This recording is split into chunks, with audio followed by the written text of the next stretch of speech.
আমরা এখন দ্বাদশ শ্রেণীর প্রাকৃতিক ভূগোলের অন্তর্গত বায়ুমণ্ডল সম্পর্কে আলোচনা করব। আজকে আমাদের আলোচ্য বিষয় জলবায়ুর পরিবর্তন। সৌরজগতে আমাদের পৃথিবী একটি ছোট্ট ক্ষুদ্র গ্রহ। এই পৃথিবীর জলবায়ু সতত পরিবর্তনশীল। ওই প্রাগৈতিহাসিক যুগ থেকে যদি আমরা দেখি, এই সময় থেকে জলবায়ুর পরিবর্তন প্রাকৃতিক নিয়ম মেনেই চলছিল। পরবর্তীকালে প্রায় ১০০ বছর আগে থেকে আমরা দেখছি প্রকৃতির ওপর মানুষের বিভিন্ন নেতিবাচক কাজকর্মের কারণে এখানকার জলবায়ু ব্যাপকভাবে পরিবর্তিত হচ্ছে, যা মানব সভ্যতার কাছে একটি অত্যন্ত সংকটজনক পরিবেশ তৈরি করছে। প্রধানত অত্যন্ত দ্রুতভাবে পৃথিবীর জলবায়ু ক্রমশ পরিবর্তিত হচ্ছে। ১৯৮৮ খ্রিস্টাব্দে কানাডার টরেন্টোতে পরিবর্তনশীল জলবায়ু শীর্ষক আন্তর্জাতিক যে সম্মেলন অনুষ্ঠিত হয়, সেই সম্মেলনে জলবায়ু পরিবর্তনের অনেক প্রমাণ উপস্থিত করা হয়েছে। এইসব প্রমাণগুলি সম্পর্কে আমরা একটু এখানে আলোচনা করব। এই জলবায়ু পরিবর্তনের প্রমাণগুলিকে আমরা দুটো ভাগে ভাগ করে আলোচনা করব। এক হচ্ছে অতীত যুগে জলবায়ু পরিবর্তনের প্রমাণ, আর একটি হলো সাম্প্রতিক জলবায়ু পরিবর্তনের প্রমাণ। প্রথমে আমরা অতীত যুগের জলবায়ু পরিবর্তনের প্রমাণগুলি সম্পর্কে একটু আলোচনা করব। প্রথম হলো হিমবাহ কবলিত অঞ্চল থেকে সংগৃহীত প্রমাণ। বর্তমানে পৃথিবীর অনেক অঞ্চল আছে যেখানে হিমবাহ ক্ষয় এবং সঞ্চয় কার্যের ফলে সৃষ্ট বিভিন্ন ভূমিরূপ, যেমন ইউ আকৃতি উপত্যকা, হিমশিরি, মোরেন সঞ্চয়, এছাড়াও হিমবাহ বাহিত শিলাখণ্ড প্রভৃতি সঞ্চয় দেখতে পাওয়া যায়। অথচ ওই সমস্ত অঞ্চলে সেখানকার হিমবাহের কোনো অস্তিত্ব এখন আমরা দেখতে পাই না। এর থেকে প্রমাণ করা যায় যে প্রাচীনকালে ওই অঞ্চলের জলবায়ু ছিল অতি শীতল প্রকৃতির, যার ফলে সেখানে হিমবাহের কাজ পরিষ্কারভাবে বুঝতে পারা যায়। এবং পরবর্তীকালে উষ্ণতা বৃদ্ধির ফলে জলবায়ুগত পরিবর্তন ঘটেছে বলে এখন ওই অঞ্চলে হিমবাহের হিমবাহর কোনো রকম অস্তিত্ব দেখতে পাওয়া যায় না। দ্বিতীয়ত আমরা দেখব অতীতে হিমবাহের অগ্রগমন ও পশ্চাৎগমনের চিহ্ন। হিমবাহের পর্যায়ক্রমিক অগ্রগমন ও পশ্চাৎগমনের চিহ্ন থেকে পৃথিবীর জলবায়ুর পরিবর্তনের বিভিন্ন দিক সম্পর্কে ধারণা করা যায়। খ্রিস্টের জন্মের প্রায় ৩০০০ বছর আগে পৃথিবীতে বরফাবৃত অঞ্চল কমে গিয়েছিল। আবার আমরা দেখি এখনকার তুলনায় হিমরেখা সেই সময় প্রায় ৩০০ মিটার ওপরে অবস্থিত ছিল। আবার ৫০০ খ্রিস্টাব্দ বা খ্রিস্টপূর্বাব্দ ৫০০ খ্রিস্টপূর্বাব্দ অর্থাৎ খ্রিস্টের জন্মে ৫০০ বছর আগে এই যে সময়, এই সময় হিমরেখা অনেকটা নিচের দিকে নেমে এসেছিল। অর্থাৎ এই সময় তাপমাত্রা বেশ কিছুটা কম হয়েছিল। পরবর্তীকালে তা আবার পশ্চাদপসরণ করে, অর্থাৎ আমরা দেখি যে তাপমাত্রা ক্রমশ বৃদ্ধি পেতে আরম্ভ করে। সপ্তদশ শতাব্দী থেকে ঊনবিংশ শতাব্দীর মধ্যবর্তী সময়ে হিমরেখার অবনমন ঘটতে থাকে। অর্থাৎ এই সময় তাপমাত্রা আবার কিছুটা কম হতে আরম্ভ করে। বিংশ শতাব্দীতে হিমরেখা আবার কি করতে থাকে? পশ্চাদপসরণ করতে থাকে, অর্থাৎ তাপমাত্রা আবার বৃদ্ধি পেতে থাকে। কানাডার বিস্তীর্ণ অঞ্চলে হিমবাহের এই অগ্রগমন ও পশ্চাৎ অপসরণের চিহ্ন থেকেই আমরা প্রমাণ পাই যে জলবায়ুগত দিক থেকে এই রকমভাবে পরিবর্তন ঘটেছে। এরপর আমরা দেখব বরফের আবরণের গভীরতা থেকে। পৃথিবীর সবচেয়ে শীতলতম স্থান যে দুটি, সে হলো দুই মেরু অঞ্চল। একটি হলো গ্রিনল্যান্ড এবং দক্ষিণ গোলার্ধে, উত্তর গোলার্ধে, এবং দক্ষিণ গোলার্ধে হলো আন্টার্কটিকা। তাহলে এই দুটি অঞ্চলে পৃথিবীর অধিকাংশ বরফ সঞ্চিত থাকতে দেখা যায়, অর্থাৎ এই অঞ্চলগুলো সম্পূর্ণ বরফাবৃত। যখন এই অঞ্চলে ড্রিল করা হয়েছে বা পাইপ দিয়ে ড্রিল করে বরফের অনেক গভীর স্তর থেকে যখন বিভিন্ন নমুনা সংগ্রহ করা হয়, তা থেকে বুঝতে পারা যায় যে এই সময় বিভিন্ন সময় জলবায়ুগত পরিবর্তন ঘটেছে। অর্থাৎ ড্রিল করে যখন বরফের স্তরের অনেক গভীর থেকে নমুনা সংগ্রহ করা হয়েছে, তা থেকে অর্থাৎ জমে থাকা বরফ যেগুলোই সেখানকার অবস্থা থেকে তখনকার কালের বায়বীয় অবস্থা সম্পর্কে অর্থাৎ তাপমাত্রা এই যে অবস্থা সেগুলো সম্পর্কে জানা যায়। এছাড়া বরফের বিভিন্ন স্তরে যে সমস্ত আবদ্ধ বায়ুর বুদবুদ সেগুলোকে বিশ্লেষণ করেও অতীতের বিভিন্ন সময়ে বায়ুমণ্ডলে কার্বন ডাই অক্সাইডের পরিমাণ সম্পর্কে জানতে পারা যায়। এরপর আমরা দেখব পরের যে অংশ, পললের আস্তরণ। ভূপৃষ্ঠে ভূতাত্ত্বিক কালে যেসব পলল সঞ্চিত হয়েছে তা থেকে অতীতের জলবায়ু সম্পর্কে জানতে পারা যায়। যেমন আফ্রিকা, এশিয়া, অস্ট্রেলিয়া ও উত্তর ও দক্ষিণ কোরিয়ার মরুভূমির উপরিভাগে কোথাও কোথাও বিস্তীর্ণ লবণ খনি দেখতে পাওয়া যায়। এ থেকে প্রমাণিত হয় যে ভূতাত্ত্বিক কালে এইসব অঞ্চলে আর্দ্র জলবায়ু বিরাজ করত। বর্তমানকালে এইসব অঞ্চল লবণের স্তর দিয়ে আবৃত। সুতরাং যেসব অঞ্চলে পূর্বে হ্রদের সৃষ্টি হয়েছিল, পরবর্তী সময়ে তাপমাত্রা বৃদ্ধির ফলে অতিরিক্ত বাষ্পভবন ঘটে। এই বাষ্পীভবনের ফলে হ্রদগুলি ধীরে ধীরে এখানকার হ্রদের জল শুকিয়ে যায় এবং লবণের একটি আস্তরণ এখানে জমতে দেখা যায়। তাহলে আমরা দেখছি এই সমস্ত অঞ্চলে এই যে লবণের খনির উৎপত্তি বা লবণের সঞ্চয়, লবণের স্তর দেখতে পাওয়া যায়, যার থেকে প্রমাণিত হয় যে আগে এখানে আর্দ্র জলবায়ু ছিল, কিন্তু বর্তমানে এই সমস্ত অঞ্চল কিন্তু আর্দ্র জলবায়ু অঞ্চলের অন্তর্ভুক্ত নয়। এই সমস্ত অঞ্চল বর্তমানে মরুভূমির অন্তর্ভুক্ত। তাহলে এর থেকেও আমরা বুঝতে পারি যে জলবায়ুর পরিবর্তন ঘটেছে। এরপর আমরা দেখব সমুদ্রপৃষ্ঠের পরিবর্তন সম্পর্কে। প্রধানত বায়ুমণ্ডলে কার্বন ডাই অক্সাইড সহ অন্যান্য গ্রিন হাউস গ্যাসের ক্রমবর্ধমান উপস্থিতির কারণে বায়ুমণ্ডলের তাপমাত্রা বৃদ্ধি পাচ্ছে। স্থায়ী বরফাবৃত অঞ্চলে যেমন মেরু অঞ্চল, এছাড়াও পর্বতের সুউচ্চ অংশ যেখানে বরফাবৃত, এই সমস্ত অঞ্চলে হিমবাহ বেশি হারে গলতে শুরু করলে সমুদ্রপৃষ্ঠের উচ্চতা বৃদ্ধি পায়। আবার অন্যদিকে যদি এখানে বরফ সঞ্চিত হতে থাকে, তাহলে সমুদ্র জলের যে তল সেটা ক্রমশ নিচু হয় বা জলের পরিমাণ সমুদ্রে অপেক্ষাকৃত কম থাকে। বিগত কয়েক শতকে পৃথিবীর সমুদ্রপৃষ্ঠের উচ্চতা 10 থেকে 20 সেন্টিমিটার বৃদ্ধি পেয়েছে। এর থেকে বোঝা যাচ্ছে যে বায়ুমণ্ডলের তাপমাত্রা যখন বৃদ্ধি পাচ্ছে, তখন এই বরফ গলে গিয়ে সমুদ্র জলের তল ক্রমশ বৃদ্ধি পেয়েছে। আবার অন্যদিকে আমরা দেখি বায়ুমণ্ডলের তাপমাত্রা কমলে এই বিপরীত অবস্থার সৃষ্টি হয়, অর্থাৎ সমুদ্রপৃষ্ঠের ওঠানামার কারণে পৃথিবীব্যাপী সমুদ্র উপকূলের বেশ কিছু অংশ সমুদ্রে নিমজ্জিত হয়ে থাকে।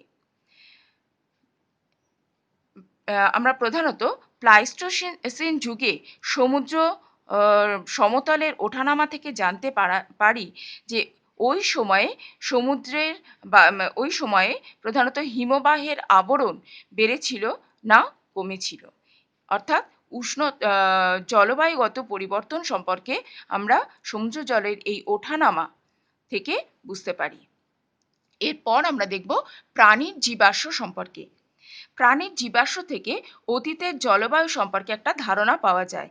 যেমন আমরা বলি অমেরুদণ্ডী প্রাণী প্লাঙ্কটন, এগুলো মারা যাওয়ার পর সমুদ্রের তলদেশে সঞ্চিত হয়।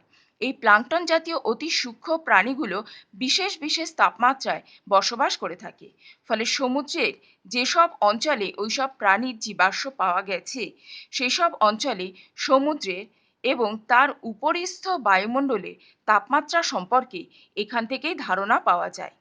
এরপর আমরা দেখব উদ্ভিদের জীবাশ্ম সম্পর্কে। উদ্ভিদের অস্তিত্ব রক্ষায় জলবায়ুর প্রভাব সবচেয়ে বেশি। একটি নির্দিষ্ট প্রকৃতির উদ্ভিদ একটি নির্দিষ্ট অঞ্চলেই বা জলবায়ুতেই গড়ে ওঠে। অর্থাৎ জলবায়ুর ওপর নির্ভর করে সেই অঞ্চলে স্বাভাবিক উদ্ভিদ গড়ে উঠতে দেখা যায়। যেমন আমরা দেখি নিরক্ষীয় অঞ্চলে একটি বিশেষ বৈশিষ্ট্য সম্পন্ন উদ্ভিদ জন্মায় যারা চিরহরিৎ প্রকৃতির এবং যাদের পাতা অনেক বড় হয়ে থাকে। তাহলে আবার অন্যদিকে মরুভূমি অঞ্চলে উদ্ভিদের সংখ্যা অনেক কম। আবার আমরা নাতিশীতোষ্ণ অঞ্চলে দেখি সরলবর্গীয় প্রকৃতির উদ্ভিদ। সুতরাং কোনো জায়গার জলবায়ু সেখানকার উদ্ভিদকে বিশেষভাবে নিয়ন্ত্রণ করে থাকে। জয়সলমেরে মরু জলবায়ুতে সরলবর্গীয় দেওদার গাছের উপস্থিতি আমরা দেখতে পাই। অর্থাৎ জয়সলমের যেখানে বর্তমানে আমরা দেখি যে এই অঞ্চলটাতে এই সরলবর্গীয় প্রকৃতির গাছের উপস্থিতি হওয়ার কথা নয়, কিন্তু আমরা দেখি যে এই অঞ্চলে উড ফসিল পার্কে স্থানিক দেওদার গাছের প্রায় জীবাশ্ম আমরা দেখতে পাই, যেটি প্রায় 1,80,00,000 বছর পূর্বে গঠিত ছিল। অর্থাৎ সেই সময় এই ধরনের গাছ এখানে ছিল, যেটি বর্তমানে জীবাশ্মে পরিণত হয়েছে। সুতরাং এই জয়সলমীরের যে মরু অঞ্চল বা মরুভূমি বা উত্তপ্ত জলবায়ু, সেখানে এই নাতিশীতোষ্ণ প্রকৃতির যে উদ্ভিদের জীবাশ্ম সেটি প্রমাণ করে থাকে যে বহু যুগ আগে, আমরা এক্ষুনি বললাম প্রায় 1,80,00,000 বছর পূর্বে এই অঞ্চলে জলবায়ু নাতিশীতোষ্ণ প্রকৃতির ছিল, যার ফলে এখানে ওই ধরনের উদ্ভিদ সেই সময় জন্মাতো।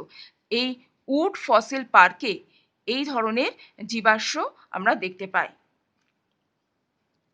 এরপরে আমরা দেখব ভূতাত্ত্বিক কালে জলবায়ুর পরিবর্তন সম্পর্কে।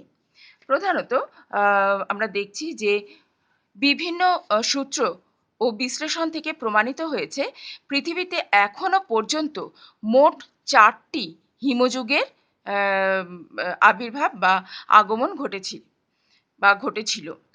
প্রধানত এই 4টি হলো প্রায়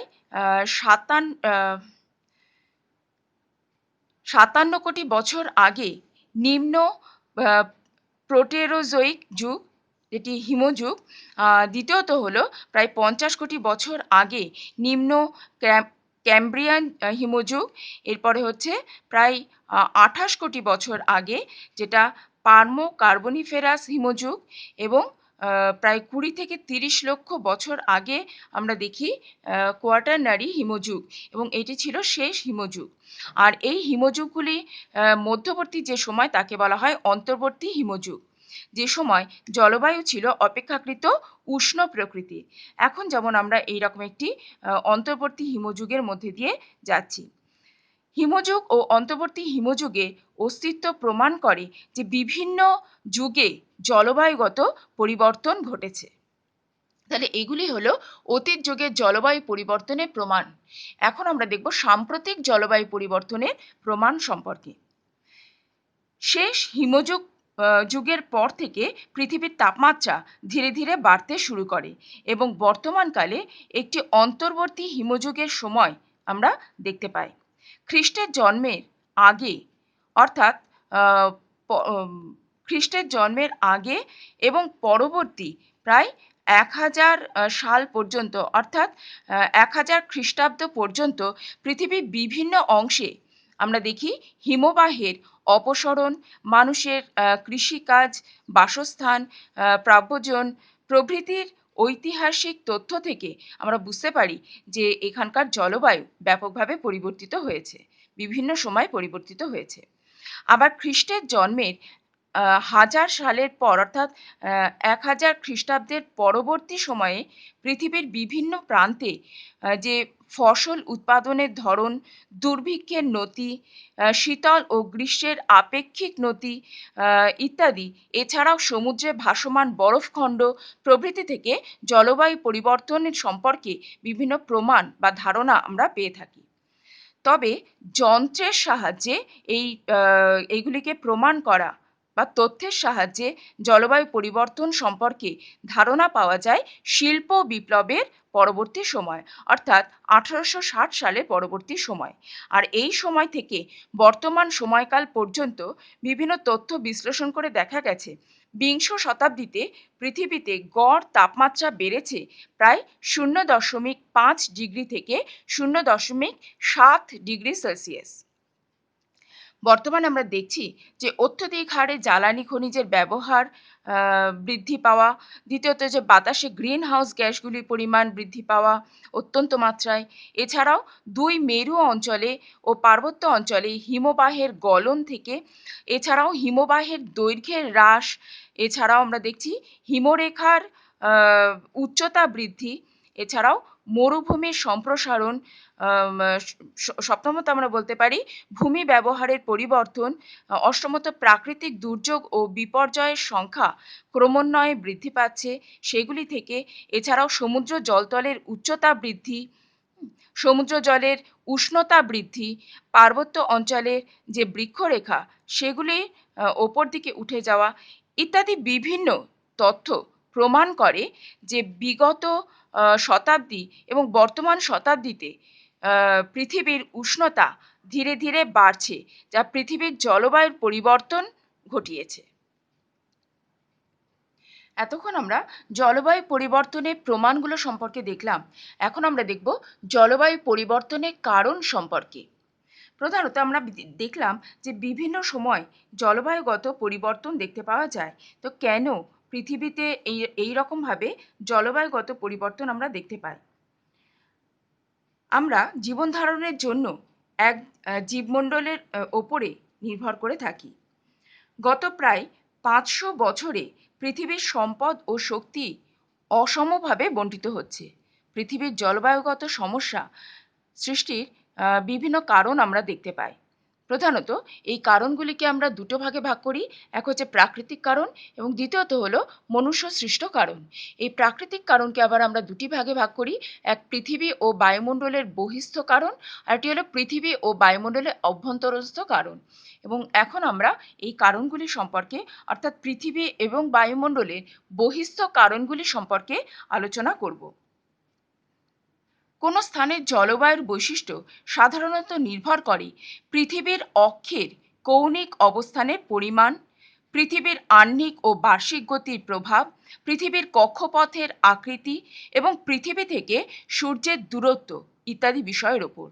এইসব বিষয়গুলি স্বল্পকালের ভিত্তিতে স্থির বলে মনে হলেও দীর্ঘকালের ভিত্তিতে কিন্তু তাদের মধ্যে পরিবর্তন ঘটে থাকে, ফলে জলবায়ুরও পরিবর্তন ঘটে থাকে। এখন আমরা এইগুলি সম্পর্কে আলোচনা করব। প্রথম হলো পৃথিবীর অক্ষের পরিবর্তন। পৃথিবীর অক্ষ বা মেরুদণ্ডের অবস্থান আমরা এখানে দেখতে পাচ্ছি। প্রধানত পৃথিবীর অক্ষটি উল্লম্ব রেখার সাথে, এটি হলো উল্লম্ব রেখা এবং এটি হলো পৃথিবীর অক্ষ বা মেরুদণ্ড। তো পৃথিবীর অক্ষটি উল্লম্ব রেখার সঙ্গে 23.5 ডিগ্রি কোণে অবস্থান করে থাকে। গবেষণা করে দেখা গেছে প্রায় 41,000 বছর অন্তর অক্ষটি 22.1 ডিগ্রি থেকে 24.5 ডিগ্রি, অর্থাৎ আমরা বলতে পারি 22 ডিগ্রি থেকে 25 ডিগ্রি ব্যবধানে অবস্থান করে থাকে। যখন উল্লম্ব ব্যবধান 25-এর কাছাকাছি হয় তখন শীতকালে উষ্ণতা আরও কমে যায় এবং গ্রীষ্মের উষ্ণতা আরও বেড়ে যায়। কিন্তু এই ব্যবধান যখন 22 ডিগ্রির কাছাকাছি হয় তখন শীত ও গ্রীষ্মের তীব্রতা অতটা থাকে না। এরপর আমরা দেখব পৃথিবীর কক্ষের আকৃতির পরিবর্তন সম্পর্কে। পৃথিবীর কক্ষপথটি উপবৃত্তাকার হলেও প্রায় 1,10,000 বছর ব্যবধানে এটির আকৃতি প্রায় বৃত্তাকার থেকে অতি উপবৃত্তাকার হয়ে থাকে। ফলে পৃথিবী ও সূর্যের মধ্যে যে ঋতুভিত্তিক দূরত্ব থাকে তার পরিবর্তন ঘটে। এখানে আমরা দেখছি যে যখন এটি অতি উপবৃত্তাকার থাকে পৃথিবীর কক্ষপথটি, তখন সূর্য এবং পৃথিবীর মধ্যে দূরত্বের মধ্যে যেরকম অবস্থা থাকে, যখন এই কক্ষপথটি প্রায় বৃত্তাকার মতন হয়ে যায়, তখন কিন্তু সূর্য এবং পৃথিবীর মধ্যে দূরত্বের যে অবস্থা সেটা কিন্তু আলাদা হয়ে থাকে, অর্থাৎ তাদের মধ্যে পরিবর্তন দেখতে পাওয়া যায়। তাহলে আমরা দেখছি যে এই সূর্য এবং পৃথিবীর মধ্যে ঋতুভিত্তিক দূরত্ব থেকে মানে ঋতুভিত্তিক দূরত্ব যে পার্থক্য ঘটে থাকে, পৃথিবীর কক্ষপথটি যখন প্রায় বৃত্তাকার হয়, তখন পৃথিবীর সৌরশক্তি লাভ বর্তমানের তুলনায় 0.014% বেড়ে যায়, এবং যখন অতি উপবৃত্তাকার হয় তখন সৌরশক্তি লাভ 0.17% কমে যায়, যার ফলে জলবায়ুগত দিক থেকে পরিবর্তন ঘটতে দেখা যায়। এরপর আমরা দেখব পৃথিবীর অনুসুর ও অপসুর অবস্থানের পরিবর্তন সম্পর্কে। আমরা জানি যে 3রা জানুয়ারি পৃথিবী যখন সূর্যকে একটি উপবৃত্তাকার কক্ষপথে প্রদক্ষিণ করে, তখন সূর্য এবং পৃথিবীর মধ্যে দূরত্ব সবসময় সমান থাকে না। এই দূরত্ব যখন কমে যায়, সেই অবস্থানকে বলা হয় অনুসুর অবস্থান, অর্থাৎ সেই সময়টা হলো 3রা জুলাই তারিখ। আর এই সময় আমরা দেখছি উত্তর গোলার্ধে থাকে গ্রীষ্মকাল। অন্যদিকে আমরা দেখছি এই দূরত্ব, অর্থাৎ সূর্য এবং পৃথিবীর মধ্যে দূরত্ব যখন সবচেয়ে বেড়ে যায়, সেই অবস্থানটাকে বলা হয় অপসর অবস্থান, এবং যে অবস্থানটা হলো 4 জুলাই আমরা দেখতে পাই। অনুসর অবস্থান যেটা আমরা দেখলাম, সেই অনুসর অবস্থান হলো 3রা জানুয়ারি তারিখ। 3রা জানুয়ারি তারিখ যেটা হচ্ছে পৃথিবীর অনুসর অবস্থান, এবং অপসর অবস্থান হয়ে থাকে 4 জুলাই তারিখ। এই 4 জুলাই তারিখ যখন সূর্য আর পৃথিবীর মধ্যে দূরত্ব সবচেয়ে বেশি থাকে, আর এই সময় উত্তর গোলার্ধে গ্রীষ্মকাল আমরা দেখতে পাই। তাহলে এই অনুসর এবং অপসর অবস্থান পৃথিবীর ওপর সৌরশক্তি লাভের একটি পার্থক্য ঘটিয়ে থাকে। অনুসর অবস্থানে একটু আগেই বললাম উত্তর গোলার্ধে আমরা দেখি শীতকাল, এবং অপসর অবস্থানে উত্তর গোলার্ধে আমরা দেখি গ্রীষ্মকাল, এবং দক্ষিণ গোলার্ধে বিপরীত অবস্থা আমরা দেখতে পাই। গড়ে 10,500 বছর অন্তর পৃথিবীর অনুসর ও অপসর অবস্থান পরস্পর স্থান বিনিময় করে। একে অনুসর অবস্থানের অয়ন চলন বলা হয়ে থাকে। তাহলে অনুসর অবস্থানের অয়ন চলন বলা হয়। পৃথিবীর অনুসর ও অপসর অবস্থানের পরিবর্তনের প্রভাবের ফলে পৃথিবীর জলবায়ুর পরিবর্তন ঘটতে দেখা যায়। শীতকালে পৃথিবী যদি সূর্যের কাছে থাকে, তাহলে শীত ও গ্রীষ্ম উভয়ই খুব মৃদু প্রকৃতির হয়ে থাকে। এর ফলে হিমবাহ ও বরফ আবরণ সৃষ্টি হওয়ার মতো অনুকূল পরিবেশের সৃষ্টি হয়। এরপর আমরা দেখব সৌরশক্তির হ্রাস বৃদ্ধি সম্পর্কে। প্রধানত এই যে সৌরশক্তির হ্রাস বৃদ্ধি, আমরা দেখছি যে সূর্য যে পরিমাণ শক্তি উৎপাদন করে তার হ্রাস বৃদ্ধি ঘটে, এবং এই হ্রাস বৃদ্ধি নির্ভর করে সৌরদীপ্তি চক্রের ওপর। তাহলে সূর্য যে পরিমাণ শক্তি উৎপাদন করে তার হ্রাস বৃদ্ধি ঘটে, এবং এই হ্রাস বৃদ্ধি সৌরদীপ্তি চক্রের ওপর নির্ভরশীল। সৌরদীপ্তিতে 80 বছর থেকে 11 বছর দীর্ঘ দুটি ভিন্ন চক্র লক্ষ্য করা যায়। সৌরদীপ্তির পরিবর্তনের ফলে বায়ুমণ্ডলের উপরিভাগে পতিত সৌর ধ্রুবকের পরিমাণের পরিবর্তন ঘটে থাকে। 1645 থেকে 1715 খ্রিস্টাব্দ পর্যন্ত সময়ে সৌরদীপ্তির মাত্রা ছিল সর্বনিম্ন পর্যায়ে, ফলে পৃথিবীর তাপমাত্রা ছিল তুলনামূলকভাবে এই সময় অনেকটাই কম। এরপর আমরা দেখব পৃথিবী ও বায়ুমণ্ডলীয় আভ্যন্তরীণ কারণগুলি সম্পর্কে। এই পৃথিবীর বায়ুমণ্ডলের আভ্যন্তরীণ কারণের মধ্যে প্রথম আমরা দেখব আগ্নেয়গিরিজাত পদার্থ সম্পর্কে। আগ্নেয়গিরির উৎক্ষিপ্ত পদার্থ যেটি স্ট্র্যাটোস্ফিয়ারে পৌঁছে একটানা কয়েক বছর অবস্থান করলে স্থানীয়ভাবে তাপমাত্রা 0.5 ডিগ্রি থেকে 1 ডিগ্রি সেন্টিগ্রেড হ্রাস পেতে থাকে। তবে দীর্ঘকালীন ভিত্তিতে এর প্রভাবে জলবায়ুর পরিবর্তন ঘটে না। দ্বিতীয়ত আমরা দেখব মহাদেশের স্থান পরিবর্তন এবং উচ্চতার পরিবর্তন সম্পর্কে। প্রধানত আমরা যদি দেখি যে মহাদেশের বিভিন্ন সময় স্থান পরিবর্তন ঘটেছে। যেমন মহাদেশ সঞ্চালন ও পাত গাঠনিক সঞ্চালন এইগুলো অনুসারে দেখা যায় বিগত দুটি হিমযুগে ভূখণ্ডগুলি মেরু অঞ্চলের নিকটে অবস্থান করত।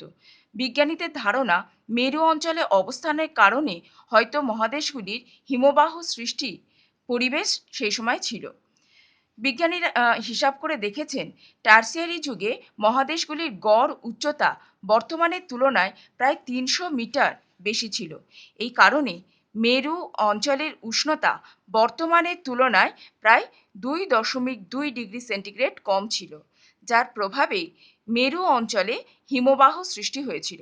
পরবর্তীকালে ক্ষয়ীভবনের মাধ্যমে মহাদেশের উচ্চতা হ্রাস এবং ভূখণ্ডগুলি নিম্ন অক্ষাংশের দিকে অর্থাৎ নিরক্ষীয় অঞ্চলের দিকে সরে যাওয়ার কারণে হিমযুগের ওই অঞ্চলগুলিতে হিমযুগের সমাপ্তি বা অবসান ঘটতে দেখা যায়।